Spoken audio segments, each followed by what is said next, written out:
নামাজের বাইরের সময় আমার গ্যাসের একদম সমস্যা হয় না, কিন্তু অজু করার সাথে সাথে আমাকে এই সমস্যার সম্মুখীন হতে হয়, অনেক কষ্ট করে অজু ধরে রাখতে হয়। কি করতে পারি একটু দয়া করে বলবেন। যারা আয়না বা জিনের মাধ্যমে রোগ নির্ণয় করে তাদের কাছে যাওয়া কি শিরক হবে? 3 তালাক দেওয়ার নিয়ম কি? যে জামা কাপড় পরে সহবাস করা হয় সেই জামা কাপড় কি নাপাক হয়ে যাবে, অর্থাৎ যেটা পরে সেটা পরে নামাজ পড়া যাবে কিনা? স্বামীর জৈবিক চাহিদা পূরণ করতে স্ত্রী অক্ষম হলে স্ত্রীর করণীয় কি? প্রথম স্বামীকে তালাক না দিয়ে দ্বিতীয়বার বিবাহ করলে তা জায়েজ হবে কি? দ্বিতীয় বিয়ে যদি জায়েজ না হয় তাহলে প্রথম স্বামী তার জন্য জায়েজ থাকবে কিনা দয়া করে জানাবেন। বর্ষামণি আপনি লিখেছেন, আমার 3টা মেয়ে সন্তান, ছেলে সন্তান, লাভের কোনো আমল আছে কিনা? পালক মেয়ের সাথে নিজের পেটের ছেলের বিয়ে দেওয়া যাবে কিনা? রাকিবুল ইসলাম আপনি লিখেছেন, যারা আয়না বা জিনের মাধ্যমে রোগ নির্ণয় করে তাদের কাছে যাওয়া কি শিরক হবে? খুব জটিল একটা জায়গা আসলে। জিনের আশ্রয় নেওয়াকে অনেক উলামায়ে কেরাম নাজায়েজ বলেছেন, এবং সেটাতে আয়না ইত্যাদি ব্যবহার করা, এগুলো করে করে দেখা, এটাকে অনেক উলামায়ে কেরাম নাজায়েজ বলেছেন। মূলত বিভিন্ন আলামত থেকে আপনার ব্ল্যাক ম্যাজিক বা জিনের উপদ্রব এটি চিহ্নিত করে এরপর কোরআন কারীমের আয়াত, দোয়া ইত্যাদির মাধ্যমে, আজকার ইত্যাদির মাধ্যমে শেফা বা আরোগ্য লাভের বা ট্রিটমেন্টের আপনি উদ্যোগ গ্রহণ করবেন। সেটি হলো মূলত শরিয়া সম্মত পদ্ধতি। আব্দুর রহিম আপনি লিখেছেন, 3 তালাক দেওয়ার নিয়ম কি?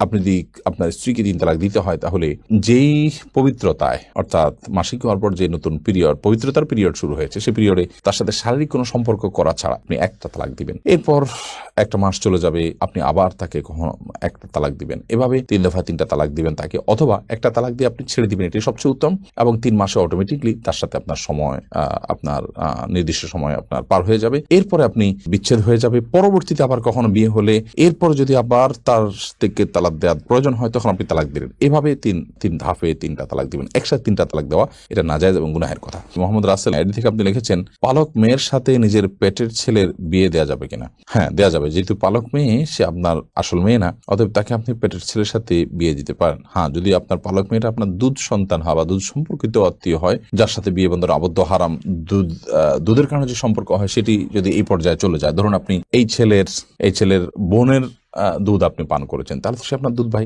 যার কারণে তাকে আপনি বিয়ে করা জায়েজ হবে না। তো এরকম কিছু যদি না হয়, জাস্ট পালক মেয়ে, তাকে আপনি লালন পালন করেছেন, আপনার দুধ পান করেনি সে, তাহলে সেক্ষেত্রে, বা এই ছেলের সাথে আপনার যে ছেলে হয়েছে তার সাথে তার দুধের কোনো সম্পর্ক নেই সরাসরি, তাহলে সেক্ষেত্রে তার সাথে বিয়ে দিতে কোনো অসুবিধা নেই। এমনি সেলিম রেজা কাজল আপনি লিখেছেন, যে জামা কাপড়ে পরে যে জামা কাপড় পরে সহবাস করা হয় সেই জামা কাপড় কি নাপাক হয়ে যাবে, অর্থাৎ যেটা পরে সেটা পরে নামাজ পড়া যাবে কিনা? যা কাপড় চোপড় পরে সহবাস করলেই সেটা নাপাক হয়ে যাবে না। যদি সেখানে নাপাক লাগে তাহলে সেক্ষেত্রে সেটা নাপাক হবে, আর যদি নাপাক না লাগে তাহলে সেটা নাপাক হবে না। অতএব এটি নির্ভর করবে যে নাপাকটা লেগেছে কি লাগেনি তার উপরে। রোবাই আমিন মৌরি এই আইডি থেকে আপনি লিখেছেন, প্রথম স্বামীকে তালাক না দিয়ে দ্বিতীয়বার বিবাহ করলে তা জায়েজ হবে কি? দ্বিতীয় বিয়ে যদি জায়েজ না হয় তাহলে প্রথম স্বামী তার জন্য জায়েজ থাকবে কিনা দয়া করে জানাবেন। প্রথম স্বামীর সাথে যদি বিচ্ছেদ না হয় তাহলে দ্বিতীয়বার যদি কোনো নারী বিয়েতে আবদ্ধ হন তাহলে সেটি জায়েজ হবে না, পরে বিয়েটা বাতিল হিসেবে গণ্য হবে, এটা বিয়েই না, যার কারণে সেটি আপনার কার্যকরী হবে না। আর দ্বিতীয় বিয়ে জায়েজ না থাকার কারণে আপনার প্রথম স্বামীর স্ত্রী হিসাবে তিনি বলবৎ আছেন এবং সেটাই থাকবেন, এবং সেখানে বিয়ে শাদীর কোনো কিছুর প্রয়োজন নাই, কারণ পর বিয়েটা তো হয় নাই, ওটা হওয়া না হওয়া সমান। বিদায় প্রথম বিয়েটাই বলবৎ আছে এবং সেটার আলোকে তারা স্বামী স্ত্রী হিসাবে জিনাতিপাত করবেন এবং তারা একসাথে বসবাস করবেন। সারিয়া বাপ্পি আপনি আইডি থেকে লিখেছেন, আমার এক বন্ধু সিগারেট খায়, সে বলে অজু করে সিগারেট খেলে অজু ভাঙে না, তার দাবি কি সঠিক?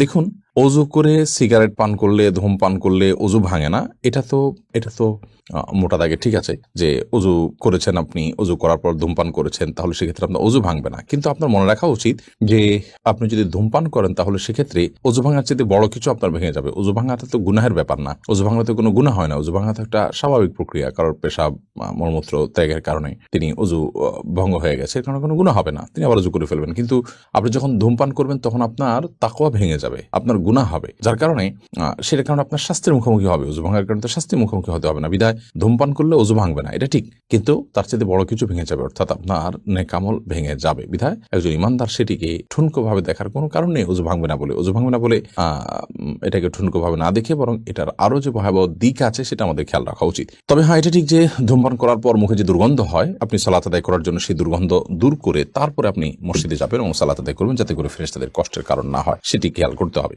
শান্তা আক্তার আপনি লিখেছেন, আমার স্বামী অন্যায়ভাবে তার মায়ের কথায় আমাকে 1 তালাক তালাক দেয়। এখন সে ভুল বুঝতে পেরে আবার ফিরতে চায়, কিন্তু তার মায়ের অন্যায় জেদ এখনো বিরাজমান, আমায় মানবে না। এখন করণীয় কি? মা যদি অন্যায়ভাবে তাকে তালাক দিতে বলে এবং মায়ের কথা প্ররোচিত তিনি এটি করে থাকেন, তাহলে একটা তালাক দিয়েছেন যেহেতু তিনি আবারও তার সাথে ঘর করার সুযোগ আছে। যদি 3 মাস পার হয়ে থাকে তাহলে এখন আগদ পড়ে নতুন বিয়ের মাধ্যমে আপনারা একসাথে থাকতে হবে। যদি 3 মাস না পার হয়ে থাকে তাহলে এখনই আপনারা শুধুমাত্র মৌখিক প্রত্যাহারের মাধ্যমে একে অন্যের সাথে থাকতে পারবেন। আপনার শাশুড়ি তিনি যদি অন্যায়ভাবে আপনার উপর অসন্তুষ্ট হন, ধরুন তার যৌতুকের ডিমান্ড আছে বা অন্য এমন ডিমান্ড আছে যেটি আসলে শরিয়া গ্রাহ্য নয়, তাহলে সেটি না পূরণ হওয়ার কারণে তিনি আপনার উপর অসন্তুষ্ট যদি হয়, তাহলে সেক্ষেত্রে আপনার স্বামী আপনার সাথে ঘর করতে পারেন এবং সংসার করতে পারেন, কোনো অসুবিধা নেই।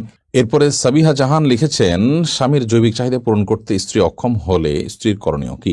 যদি স্ত্রী স্বামীর জৈবিক চাহিদা পূরণ করতে অক্ষম হন, তাহলে সেক্ষেত্রে স্বামীকে একাধিক বিয়ের ক্ষেত্রে তিনি সহযোগিতা করবেন এবং স্বামীর চরিত্র হেফাজত করা একটা গুরুত্বপূর্ণ বিষয় এবং বিয়ের অন্যতম লক্ষ্য এটি। তো সে লক্ষ্য যদি পূরণে অপারগ হন তিনি, তাহলে সেক্ষেত্রে স্বামী গুনাহের দিকে যেতে পারেন, চরিত্র নষ্ট হতে পারে। সেই জায়গা থেকে স্বামীর জন্য দ্বিতীয় বা তৃতীয় স্ত্রীর ব্যবস্থা করা এবং সেটার জন্য মানসিক সম্মতি দেওয়া, তাকে সহযোগিতা করা, এটা বর্ষামণি আপনি লিখেছেন, আমার 3টা মেয়ে সন্তান, ছেলে সন্তান, লাভের কোনো আমল আছে কিনা? আপনি রব্বি হাবলি মিনাস সলিহিন এই দোয়া পড়তে পারেন, রব্বি লা তাযারনি ফারদা ওয়া আনতা খায়রুল ওয়ারিসিন এই দোয়া পড়তে পারেন। এই সমস্ত দোয়ার মাধ্যমে আল্লাহ তাআলা আপনাকে নিঃসন্তান লাভ করার সুযোগ দিবেন ইনশাআল্লাহ বিইذنিল্লাহ। এমনি আমির হোসেন আপনি লিখেছেন, নামাজের বাইরের সময় আমার গ্যাসের একদম সমস্যা হয় না, কিন্তু ওযু করার সাথে সাথে আমাকে এই সমস্যার সম্মুখীন হতে হয়, অনেক কষ্ট করে ওযু ধরে রাখতে হয়, কি করতে পারি একটু দয়া করে বলবেন। নামাজের বাইরের সময় গ্যাসের সমস্যা হয় না, কিন্তু নামাজ দাঁড়ালে শুরু হয়ে যায়। এটা কোনো দুষ্ট জিনের উপদ্রব কিনা, ব্ল্যাক ম্যাজিকের কারণে কিনা, সেটা আপনার দেখা দরকার এবং সেটার জন্য আপনি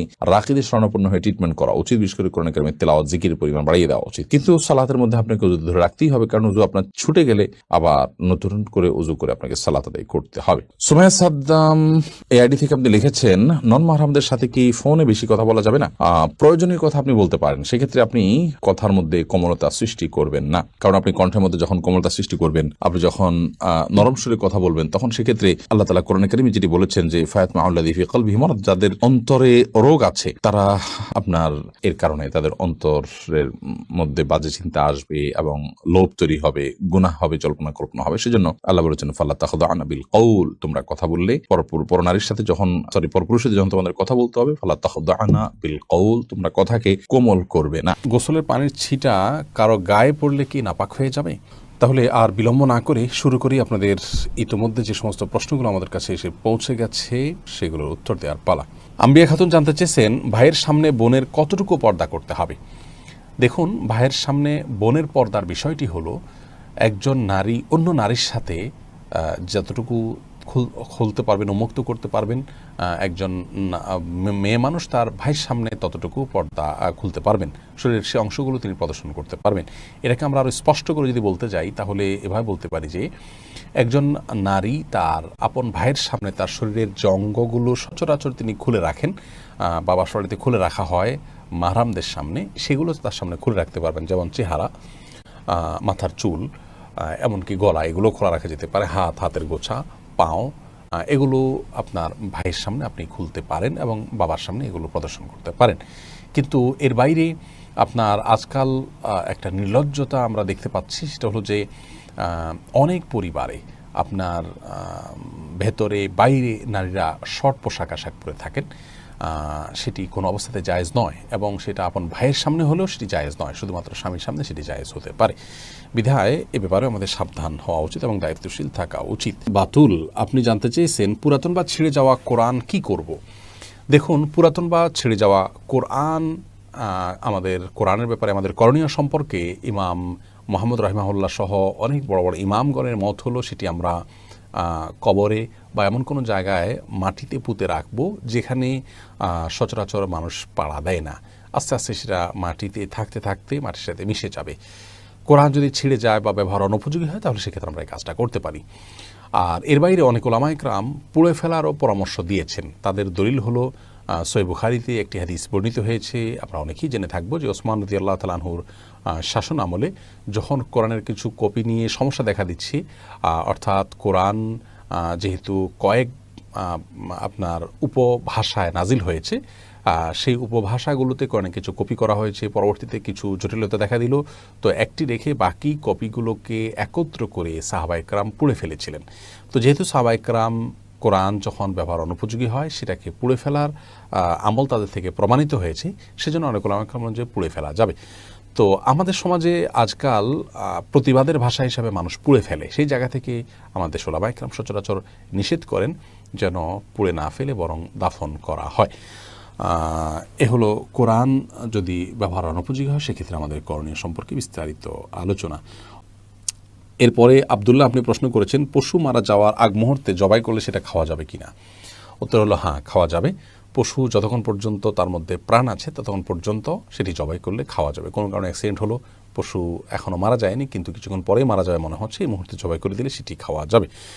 এরপরের প্রশ্ন হলো গোসলের পানির ছিটা কারো গায়ে পড়লে কি নাপাক হয়ে যাবে।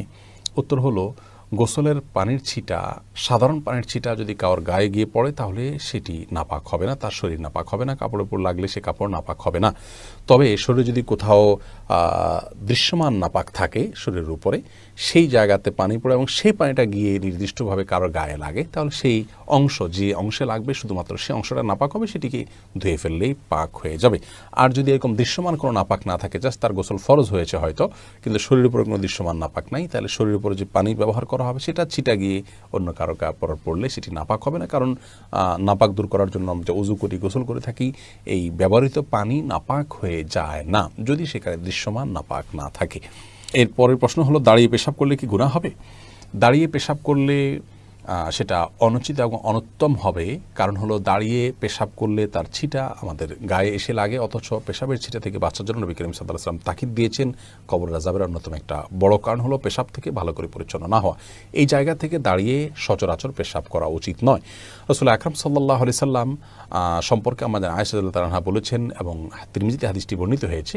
তার ভাষ্য হলো এরকম যে তিনি বলেছেন নবী আলাইহিস সালাম দাঁড়িয়ে পেশাব করতেন, এই কথা কেউ বললে তোমরা বিশ্বাস করবে না। সেই জায়গা থেকে দাঁড়িয়ে পেশাব করাটাকে অ্যাভয়েড করা উচিত এবং উত্তম।